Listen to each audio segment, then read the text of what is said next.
All right, health, they say, is wealth, and good health, whether mental or otherwise, is something every family prays for. If the body is sick, the mind is affected, and vice versa. And of course, the more you know about your health, status, and situation, the better it is for you. And for that reason, today with John and Helen Live is going full blast of health issues on this edition of the program. Yes, suicide, which is usually as a result of poor mental health and implications, you know, the environment, and also the HPV vaccine, which on its own is used to manage the incidence of cervical cancer, are both on the front burner today.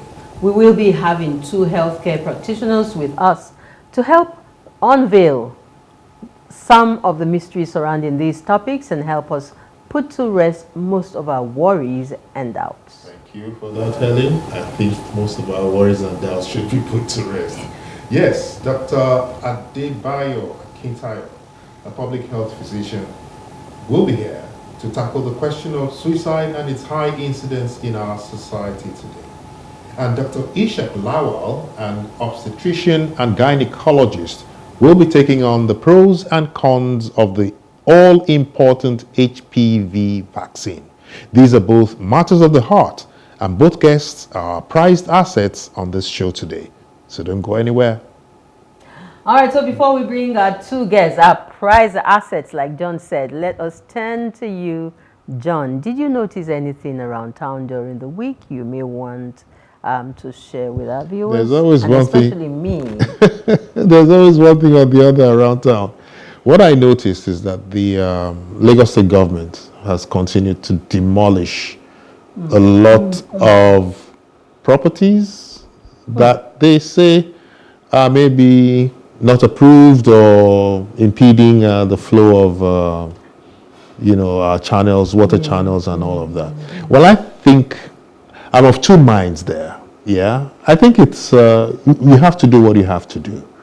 Right, and you have to do what you have to do. Yes, what does that mean? That is, the government has to do what they have to do. Okay. If you built a property across any channels disturbing the flow of water and causing flooding, then the property has to go. So, at what point did we realize that these structures have been erected or built? You know, because it's not just one, it's not just two. I know what you're talking about. It's an entire estate. Yes, which is why I've which did not just pop up overnight. Yeah. Probably within the space of maybe 5, 10 years. Yes, yes. And how come we're just realizing that these structures or these buildings are impeding whatever flow. it is? Yeah, and which is why I said I'm of two minds, right? Government has to do what they have to do. But again, how did it get to this, and how much notice? So, well, that's what I've noticed around town. I think next week we would look deeper into this, you know, because these are really terrible times. You can imagine someone who's struggling to just make ends meet. You would say people in those kind of structures are not people who are struggling, but you never can tell in the Nigeria, of today. That's right. Almost everybody is struggling. And then all of a sudden, a prized property as that, your shelter, is demolished. Let's dig deep into it. We will do that next week. We'll do that next week? We should do that Promise? next week. We should do that next week. We should get some property developers and get maybe one or two people who have been affected to come and talk about it. Because this is something that affects the family. All right? So let's take a quick break. We will take a quick break, and after that, you will meet our first guest, Dr. Akintayo Akintayo. He's here in the studio. Don't go away.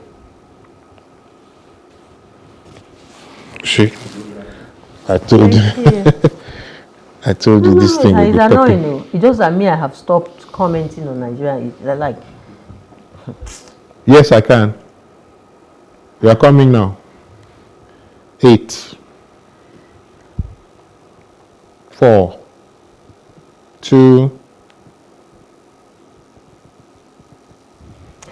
All right, it's still today with John and Helen, live on Plus TV Africa, your to-go family program for all of the issues that bother you. Let's welcome our first guest, Dr. Akintayo, and he's a public health health physician who has expressed himself professionally in several global and local health disciplines across different parts of the globe. Dr. Akintayo obtained an MBBS from the University of Lagos, a DTM from the Royal College of Surgeons and Physicians, Ireland. From the Institute of Public Administration of Nigeria, he got his FPA and is also certified in epidemiology for global health as well as project management for global health. Little wonder then that he is currently Director of Health Planning, Research and Statistics, Lagos State Health District 3. Dr. Adebayo Akintayo, you are welcome to our program. It's a delight to welcome you. It's a pleasure to be here. How are you? I'm fine. How is Nigeria treating you? Well, I'm coping. You're coping? Yes. And I applaud you. Even with all of the CV? I'm coping. You're coping. Yes.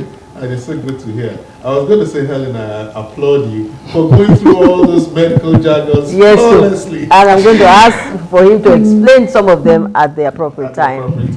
Dr. Akintayo, let me welcome you to the program as well. It's a pleasure. We have very little time. For people like you, the time is always too short. So we'll start the questioning. Right. And should I go first, Helen? Yes, go ahead. Yes, I'll go first. Now, Dr. Akintayo, tell us, please, how has the recent economic challenges in Nigeria contributed to the reported increase in suicide cases, and what role the government economic policies play in this trend? And is it confirmed that there's an increase in suicide cases? Let's go to the basics. I want to start from the definition of health. According to WHO, health is a state of complete physical, mental, and social well-being.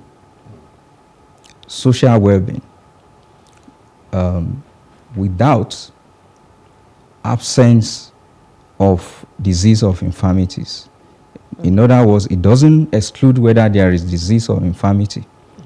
Now, the other dimension of it is that when we consider the economic situations, when we consider the political situations, and some other social dimensions in the society, there is no way the health situation in Nigeria or anywhere else in the on the globe will be perfect.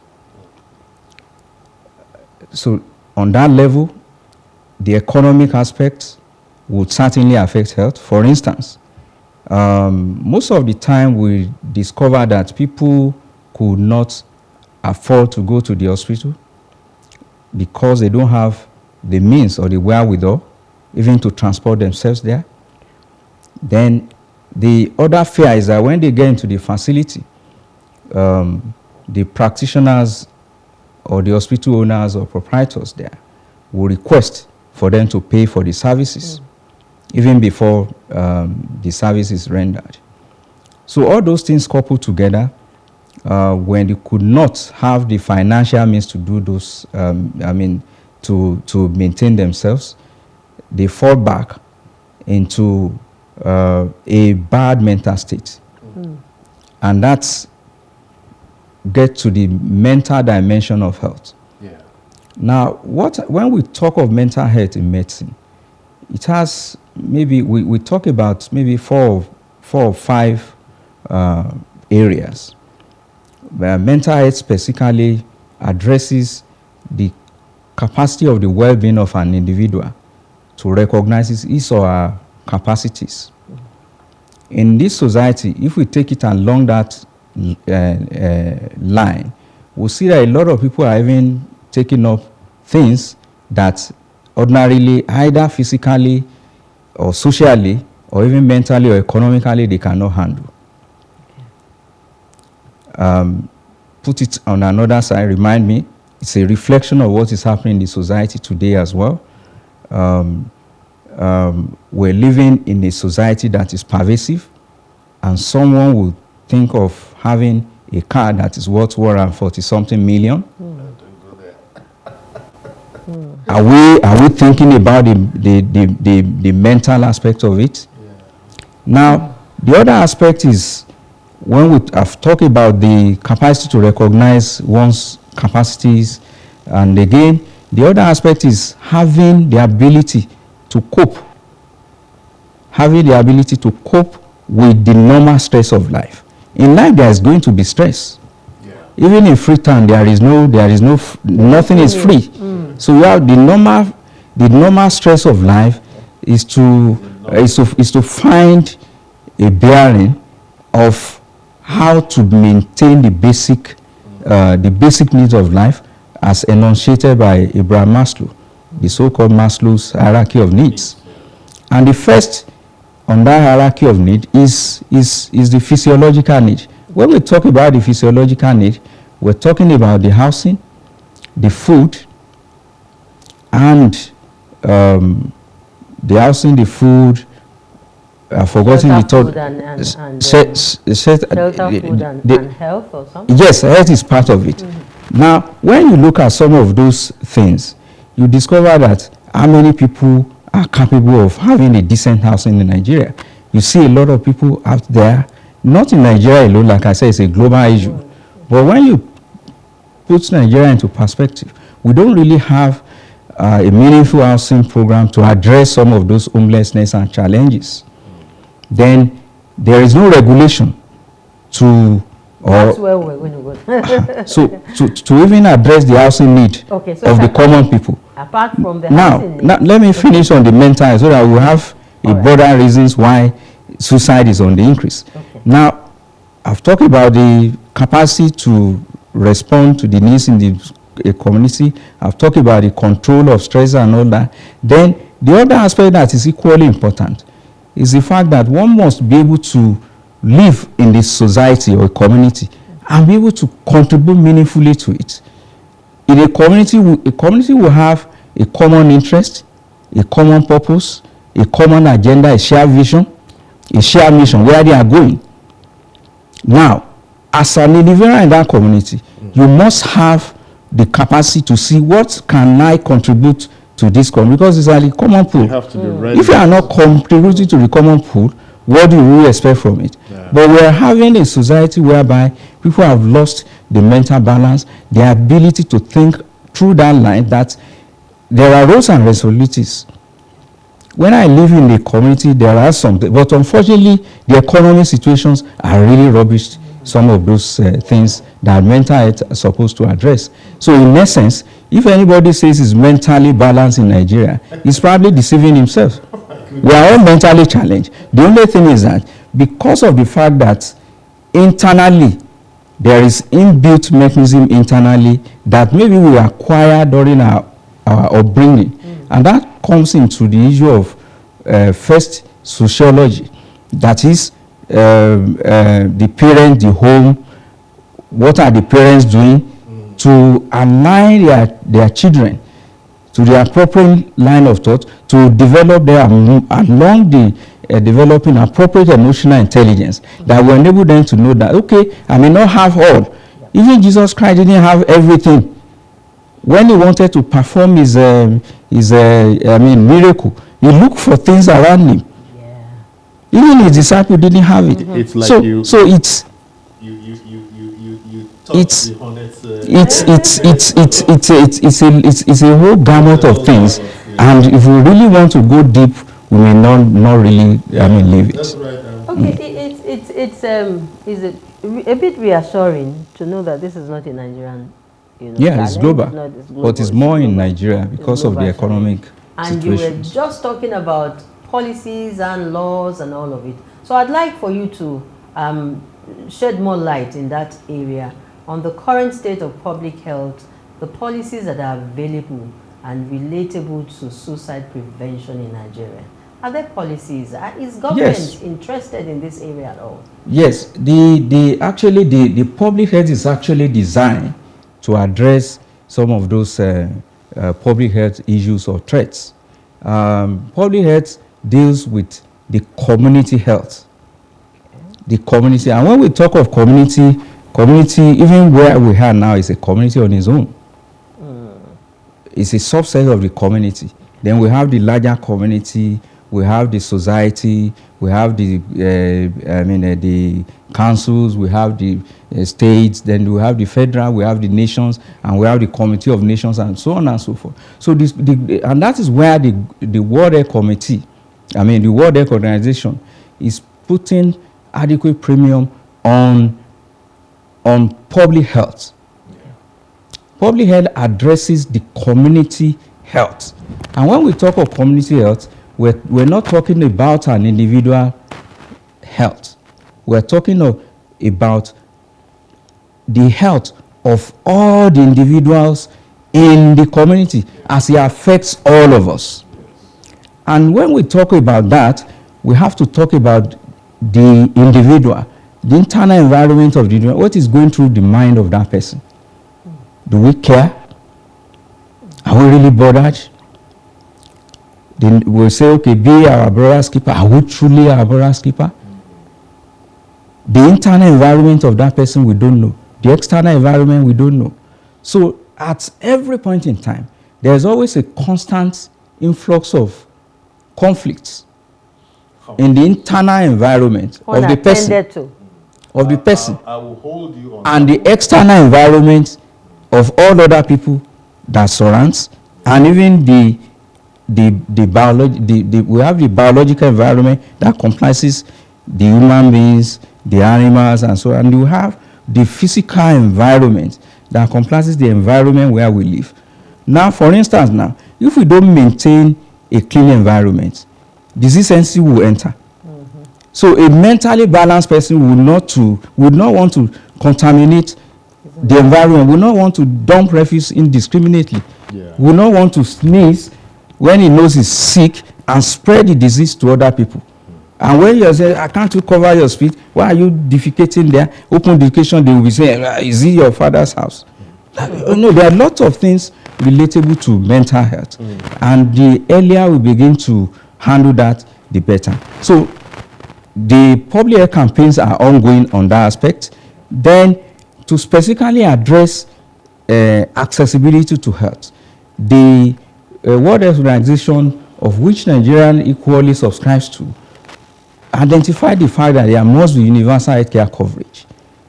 Universal healthcare coverage means that nobody should go through any financial hardship or stress to access health when it's needed. If you need help, if you feel you are not feeling well, you have the hassle. You don't have to say, okay, I don't have money, I cannot go. No.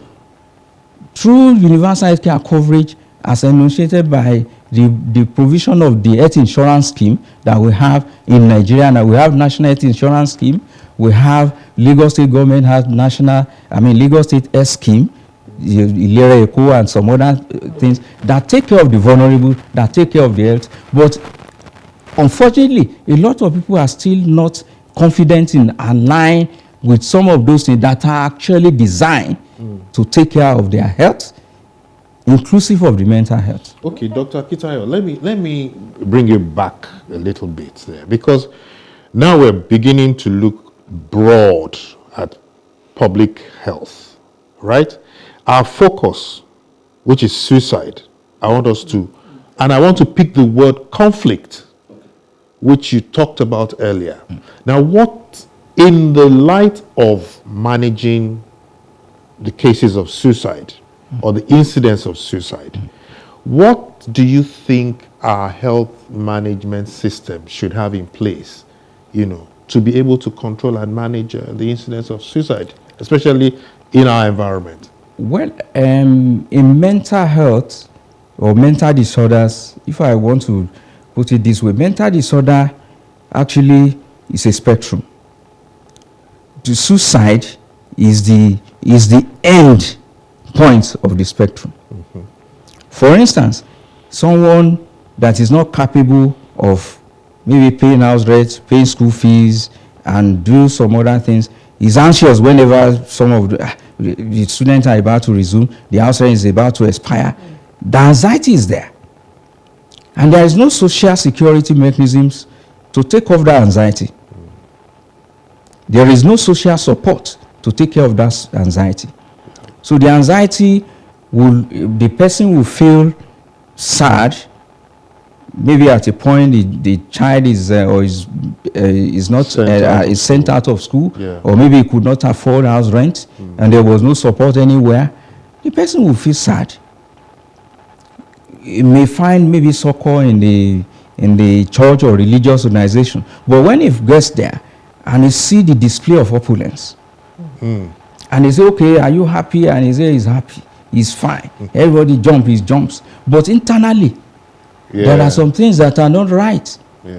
So the coping mechanism and a control mechanism, when it's thrown up, the depression sets in fully.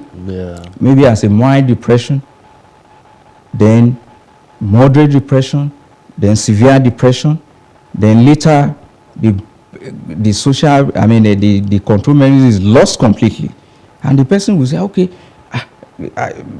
my peers are doing this, I can't do this. Language is doing that, I can't do this. And at the end of the day, what is even in this life for me? So the hope is lost. And when there is life, they say there is hope. But unfortunately, it's the reversal.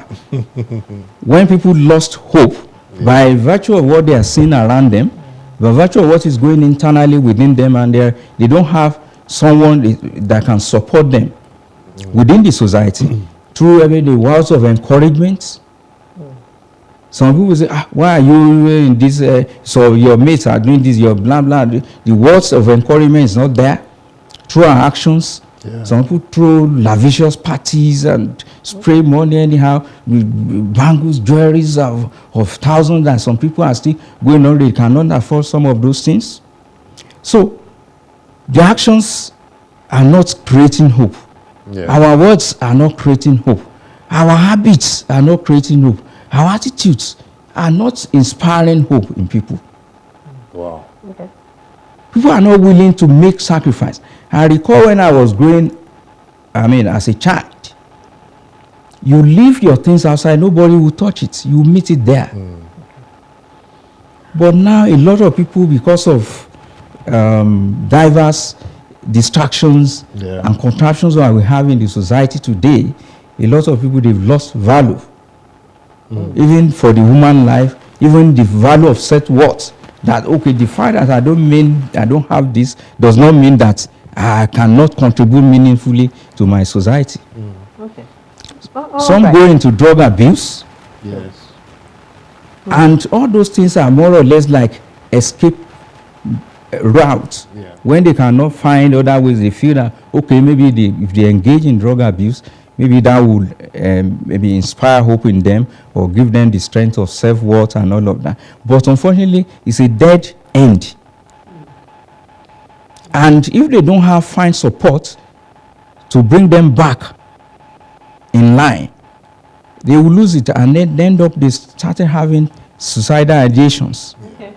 All right. We've seen a lot of, suicidal attempts, and people have actually jumped off from their houses, from the bridges, and all of that. So we've seen a lot of it, and you have painted a picture that is not very exciting. Like what's happening, and so. And when you were answering one of the questions earlier on, you talked about we should be our brother's keepers. And to be your brother's keeper, there has to be some kind of, you have to be at a particular mental state. It's like you can't take care of somebody else when you're not in a place where you're comfortable, if I can use that word in quotes. So how can the public at this point in time actively participate in reducing suicide cases, and what are the community-based initiatives that we must put in place? Because why are we here? We're here to help someone who is out there, probably in a state, in the place where you have painted earlier on, to say, no, that's not where to be. There's help somewhere. Where is help? How is help? To be fair, the government cannot do it alone. there is a strong need now for each community. When I say community, community may be people who have the same mind, they share vision, share goals, and share mission. So the community needs to start looking inwards and see how they can, first of all, map out the resources they have around them and see how they can connect all those resources together, discuss the various problems that they have within the community, share their experiences, and see how they can collectively provide solutions to it. Sometimes they may need to reach out to other communities. That is where the spirit of collaboration comes into it. There is no way an individual can solve his or her own problem. I give an example of the miracles that Jesus Christ did. There is hardly anyone that he did by himself. He used what he has around him to do it. And that's a lesson for us. There's so much distrust. Yes, and that's another issue. The society, the community, we have lost, there is trust deficit. We have lost trust in ourselves. Someone may not, even if he has enough, may not even want to show it in the fear that maybe in the night someone will come and kidnap or do some harmful things. Or someone who is willing to stand that's out willing to do and it. help people pull resources together. There's no trust. There is no trust. So it's a whole gamut of things. And the earlier we had to reassess ourselves individually, well, I've said that there is no way society can develop without looking at the development of the individual. And development of the individual starts not when the person is grown up, has passed the age whereby you cannot bend and mold again. So most of the time, because of the economic issue and some other distractions, people have lost that opportunity at the molding phase of life. So now, if the individual is lost in the family, the attempt and the opportunity to mold the individual is lost at that value, at that area. The collection of the families will make up the community. Yeah. Then the community is lost. Then society, the systems, the government, and so on and so on, the institutions. So it's because the individual that will eventually come together to make the institution, to make the institution work, to make the society work, to make the system work. So if everything is flawed, there is no way. And that is why we need to pay adequate attention to mental health.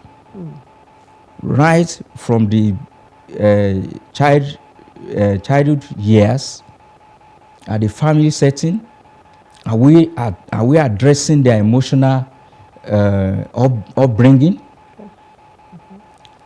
At the community level, are we doing that? Someone for instance, now there is hardly any community you walk through now that will not find people abusing drugs. You see alcohol laced with so many things that we don't even know, displayed openly outside, and people have access to it to drink. Yeah. You have drugs. We'll even come back. We'll come to that if we have the time. Because I want to stay on the issue of resources that you talked about. Okay. The family unit is a resource. Yes. Of course, government too will be a resource. Yes. Now let's even look at what government as a resource is providing, in terms of its programs. I mean, you're a key player in the Lagos State Health Unit, put it that way. What do you think this resource, government, has been able to do to help us to tackle this issue of suicide? Because that's what we're talking about. Specifically. Okay, well, for instance now, the universal healthcare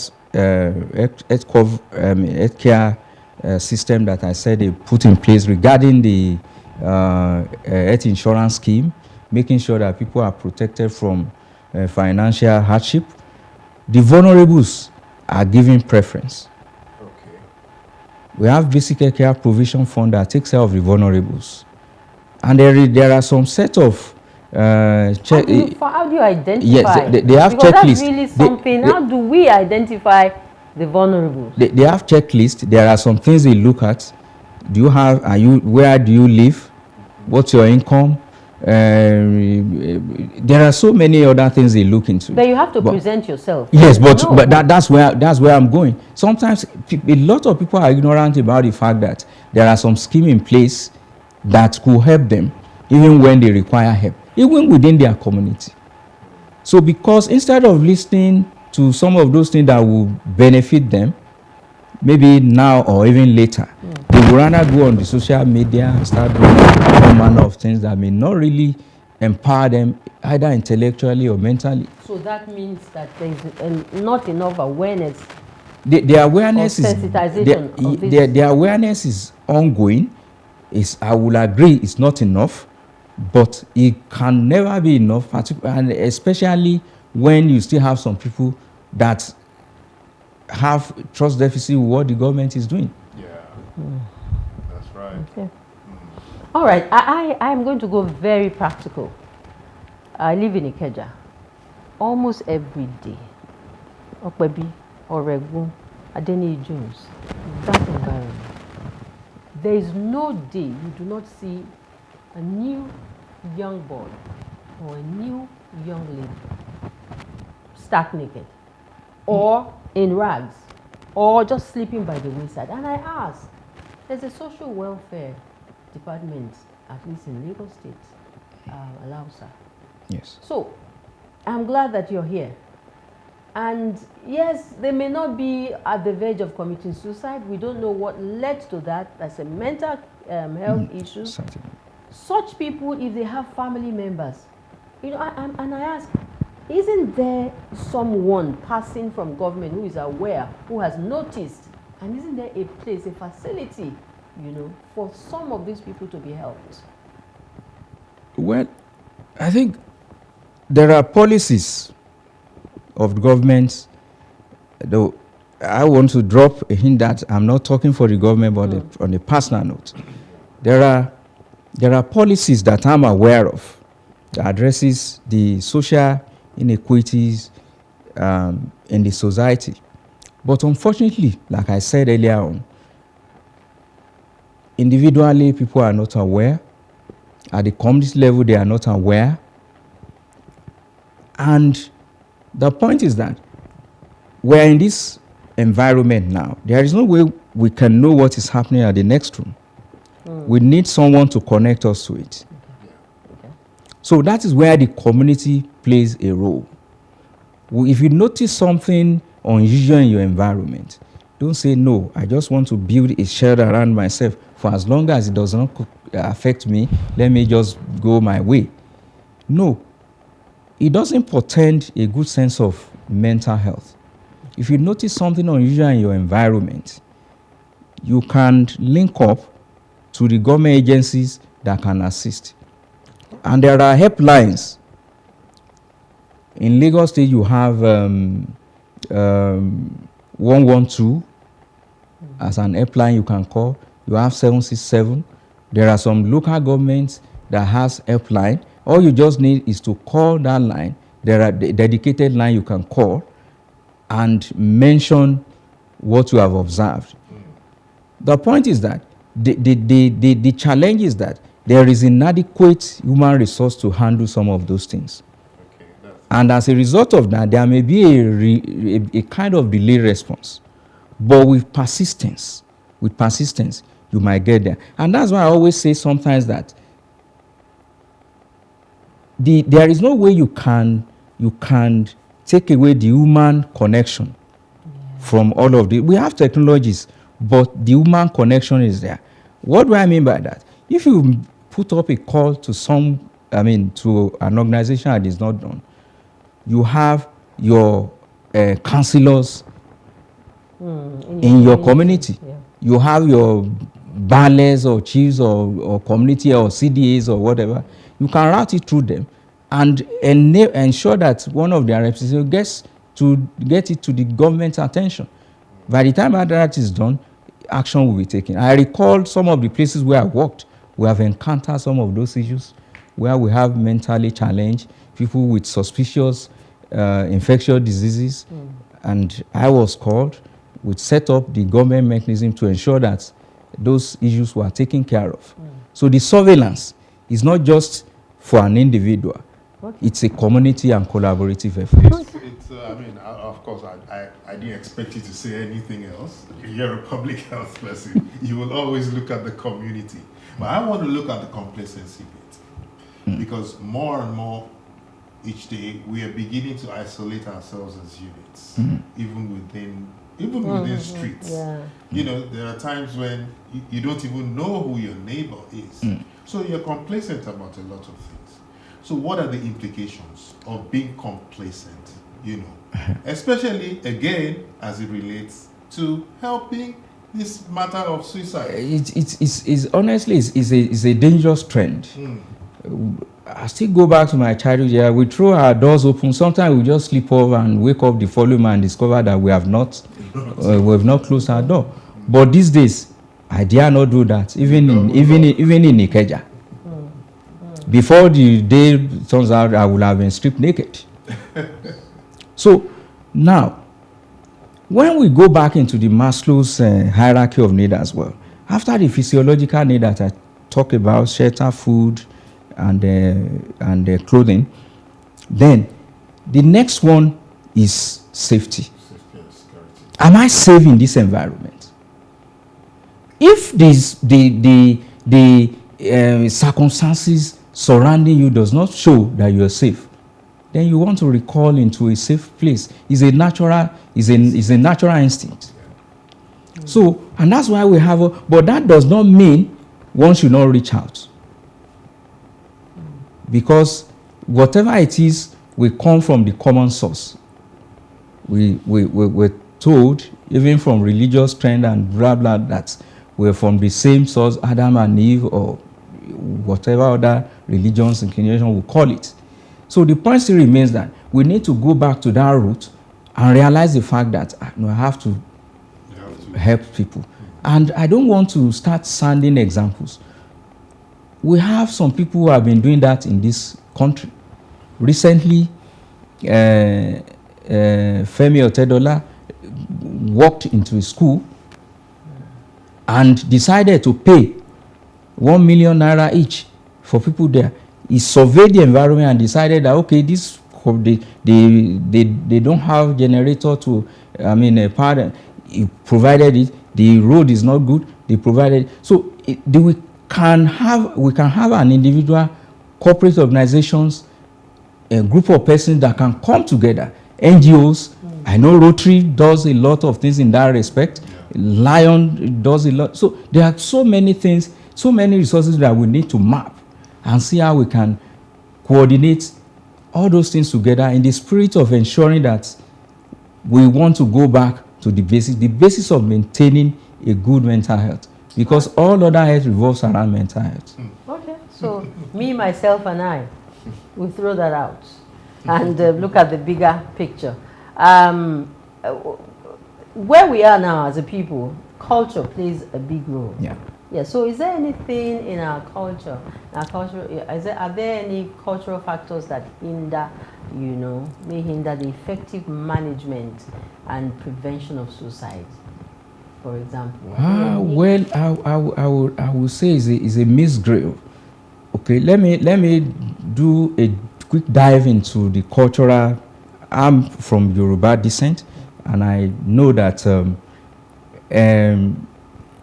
in Yoruba land, sometimes if the role is assigned to a king, the king is supposed to protect and ensure the security and welfare of his people. If he cannot handle it, the other people will go and say, no, you cannot handle this. Or yeah, go home, go into your inner chambers and do what you are supposed to do. So some of them will commit suicide on that basis. Even on a personal note, some may even say, okay, you've been with your wife for 10 or you cannot even bear a child and all those things. You are all manners of things. All those internal injuries that they are giving to the person may make the person to fall into the, let me just go and handle it. But the value system does not look at some of the value system is so huge that is just a part of it. Okay. The fact that one doesn't bear a child, a father, or a reverend sister by celibacy connotation, they still contribute meaningfully to their society. They adopt, they teach, they use their knowledge, resources, and talent to improve their community. That's a good mental health. So those are things we need to bring up, the adoption of values that will enable us to maintain good mental health and thereby prevent suicidal tendencies. I want to go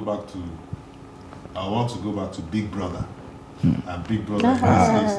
Big Brother in this case will be the state government. Okay? Now you've talked about suicide being at the end of a broad spectrum of mental health disorders. Yes, sir. Okay. Now, do you think, in just a few words, because we're running out of time, do you think that the state government, this state government, Lagos, is doing enough to integrate policies, that will bring in public health and, to be able to touch on this issue of this huge issue on our hands, suicide? Are they doing enough? That's the question. And let me put it this way. Yes, Lagos State, not because I'm working with the Lagos State government, but I like being fair. I think in the real sense of the word, Lagos State has taken the leadership role in charting a proper course for appropriate direction that it's supposed to go in Nigeria. And I say that without any sense of bias. I'm saying it because the primary care, what we do in primary care is integrated primary care. And integration means mental health is included. In fact, in primary care centers, part of what we're supposed to be doing, ideally, is to screen people for depression, which I said is the more or less like the commonest form of mental health.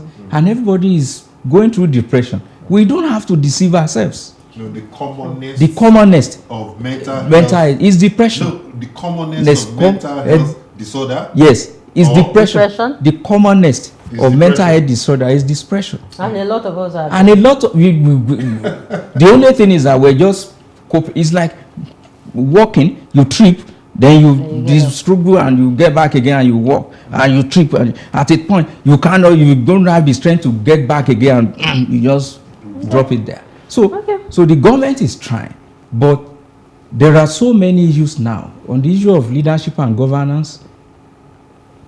Even at the community level, they are not looking in that direction. They see someone that is abusing drug and every one of them just pass by without linking that person to care. That person cannot support himself again. He needs someone to lift him up. Right. Interesting. I'm so glad this is coming from you. It's deep. I'm so glad this is coming from you, because what it means to me is like you notice the gaps. It is everywhere. The challenges, the gap is and that it means that you're also going to not sit back and say Lagos State is doing so much, but that there's still a lot more that we can certainly do. Certainly, we are not relating on our own. Yes. But before you go, I had some helplines earlier on. If you would like, kindly give us those helplines again, and just speak in a minute to someone who is probably at the verge of saying, I don't know what else to do. I probably need to end it. Oh, 112 is there. 112. 112 is toll free. We have 767 is there. It's toll free. Then we have Eco Telemed. Eco Telemed is there. Then at the local level, they can drop it into any of their primary care centers. Okay. They will assist them. All right. Okay, we'll have to stop it there. We'll have to stop it there. Thank you so much. Dr. Akintayo, certainly, I mean, you've seen a lot of situations, involving suicide attempts and the challenges generally, faced by the public health institutions. as well as, the community, the impact on the community itself. So we sincerely hope that the measures put in place and your advice to all of us collectively concerning how to control this heart-wrenching development would yield positive results for us at the end. Okay? All right.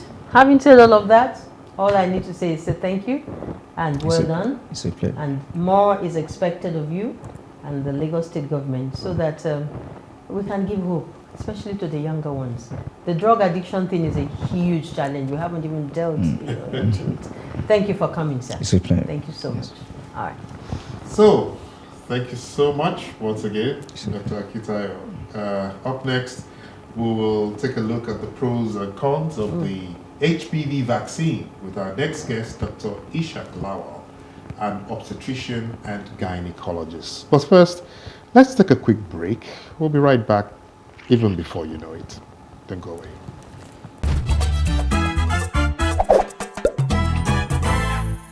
Okay, welcome back from Obudu Cattle Ranch. Welcome back from that conversation on the jollof, Ghana jollof rice and Nigerian jollof rice. Welcome back from all of that varied opinion on which is more important, wealth or relationship. And of course, Dolly taking us through the exercise routine there this morning on the show. We hope that our time spent so far with you has been worth the while, and would like to apologize at this point that at the beginning we introduced the vaccine, the HPV vaccine. We said we're going to have a conversation with Dr. Ishak Lawal to help us look at the pros and the cons, because this is the week where the world is looking at the issue or the challenge of cervical cancer. Unfortunately, technicals, I want to say that, technology has deprived us of that conversation. We will have her next week or in another time so we can look at this issue. So, we're back to the studio, and I'm taking so much time of John, who is so ready this week to take us through his nuggets and all of the lessons we need to know, for speaking in the public. Yeah, at least technology will not fail you. You're right here. I'm right here with you. And Yes. of course, yes, the nugget, we're going to have it in a second. But I just want to, remind us all that this segment is to help you improve on your speech skills, what they call public speaking, and what I call executive speech skills. So the nugget for today is this. There is no end point for perfection. Even the best still believe you could have done better. So there is no end point for perfection. Nobody's perfect, like they say. And perfection is always like a mirage. You can almost touch it. And even when you get to that point, you always feel like you haven't. I could have done better. I could have done better. So even the best, feel that they could have done better. Yeah. There's another one I always talk about, that your best speech is that one that you never gave. If you haven't given it, how would you know that it would have been your best? Because every speech that you give, when you finish and when you leave, probably on your way home, you're doing a mental review. Okay. You always get that something else is feeling coming that back. I should have. I So get you. Your best speech is that one that you never gave. So it means that you are, you never are able to give your best speech. Nobody is perfect. Because the best is still in view. The best is always in view. Okay. Right? So, and it touches on perfectionism, when we try to be perfect in everything. Right? The point where you are at the moment is your perfection point. So, saying that you want to do better than your current situation is simply aspirational. We don't discourage it. Always strive to be better because it gives you, it allows you to reach out higher for more and all of that. Progress, development, enlargement, you will never ever get to that point where you will be perfect. Wow. So, Okay. there is no end point for perfection. Even the best still believe they could have done better. That's my nugget for today. I said I brought some smiles on your face. You know, because when you go at this, it just keeps reminding me of the classes, the lessons I had in presentation. Yes. Especially when you start with like a recap. Let me remind you that this segment is for so purpose and for so persons. And then when you end, you still go back. You still go back. You know, you do that intro, and then you do a recap. You tell us what it is that you have looked at. So we say, tell them what you will tell them. Yeah. Tell them again. Tell them. Then tell them Again what and you just told again. And it sticks. Thank you, John. Thank you, Helen. Thank you. And thank you for being there. Without you, there is no Today with John and Helen. Sure, you know that. All right? And you can always be with us here every Saturday morning on DSTV 408, on Star Time 308. And of course, 24 hours, we're streaming all of the shows that come from this channel, Plus TV Africa. I'm Helen Odele. It's been a pleasure. Please join us again, same time next week. Just Bye a quick now. reminder to Helen before we go that The playback. the repeat is tonight, Saturday. Every Saturday Every night, Saturday 10:30. night, 10:30, and Sunday mornings at 9:30. You are Oma. Helen Odele. Yes. I'm John Senaya. Bye. And we will see you next week.